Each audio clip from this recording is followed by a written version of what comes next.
Oi, pessoal, tudo bom? Eu sou José Carlos Pinto falando com vocês aqui no canal Falando com Ciência sobre aspectos da educação, da ciência e da pesquisa que se faz no Brasil. Na última segunda-feira, dia 9 de agosto de 2021, o ministro da Educação, senhor Milton Ribeiro, foi entrevistado no programa Sem Censura do Canal Brasil.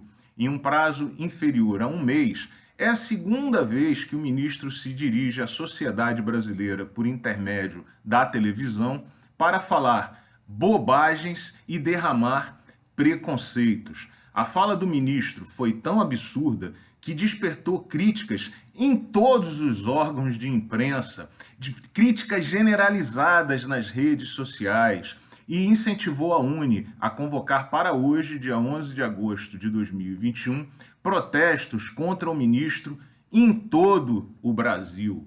Dentre as muitas bobagens que o ministro falou, ele disse que a universidade brasileira não serve muito aos interesses do país e que deveria ser acessada por poucos, que poucos deveriam estudar na universidade, porque de fato nós não precisamos dela. É como se o ministro da Marinha fosse à televisão dizer que o Brasil não precisa desse negócio de navio e marinha, pode fechar, ou que o ministro das Minas e Energia fosse à televisão para dizer que o Brasil tem que parar de se preocupar com esse negócio de gerar energia. A fala estúpida do ministro em qualquer país civilizado teria sido razão suficiente para que, nesse momento, ele já tivesse sido exonerado do cargo. A fala do ministro é absurda e está contaminada por uma série longa de equívocos, a começar por um equívoco conceitual, fundamental, porque todo brasileiro tem direito à educação pública e de qualidade.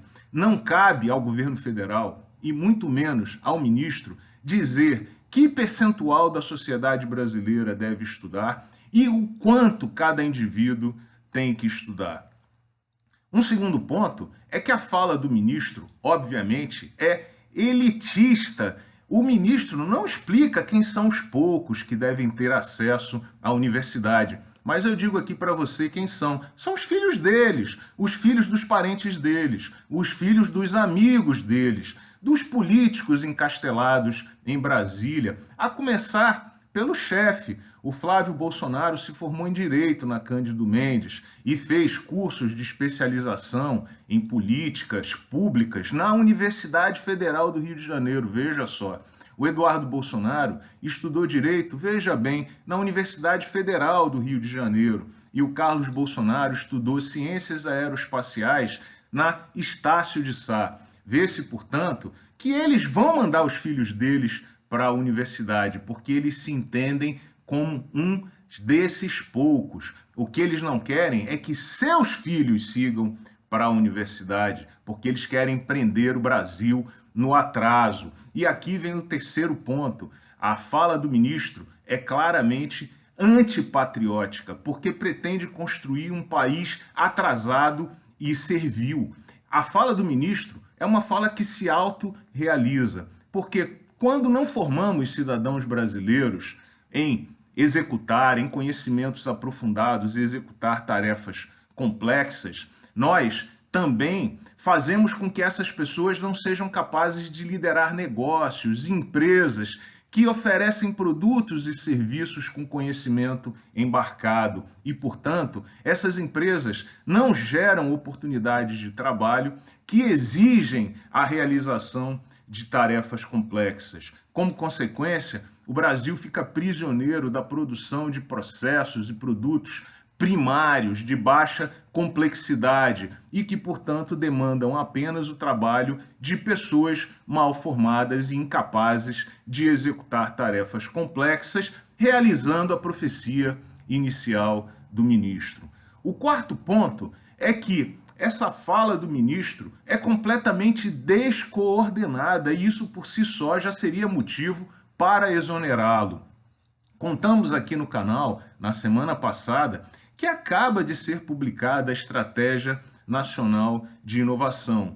Embora esse documento seja uma peça de ficção como detalhadamente analisado em recente relatório publicado pelo IPEA, Instituto de Pesquisas Econômicas Aplicadas, esse documento, ele impõe a formação de pessoas para que aquelas atividades possam, de fato, ser executadas. Aliás, esse ponto foi analisado pelo CGEE, o Centro de Gestão de Estudos Estratégicos, que mostra como é necessário aumentar a quantidade de pessoas bem formadas no Brasil para que o país possa ser inovador e avance na área tecnológica. Portanto, o ministro está boicotando um plano forjado, construído, publicado pelo próprio Ministério da Ciência e Tecnologia desse mesmo governo federal. E, além de tudo, a fala do ministro é também uma ameaça.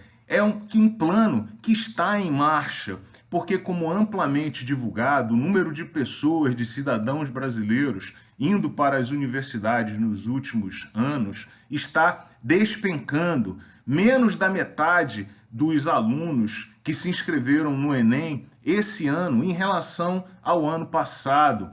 Quedas de cerca de 40% do número de bolsas do programa ProUni, que incentiva que alunos, que cidadãos brasileiros estudem em universidades privadas, e uma queda também de 30% a 40% no financiamento do FIES, que apoia estudantes a estudarem em universidades privadas. Vê-se aqui, portanto, que o ministro estava tratando de um projeto que ele já está executando e que precisa ser interrompido com a máxima urgência. Esse ministro precisa ser exonerado com velocidade máxima, porque ele trabalha pelo atraso, encastelado, veja só, no Ministério da Educação. É o ministro da ignorância que se apresenta como educador no Brasil. Quanta infelicidade! Um grande abraço e até o próximo vídeo.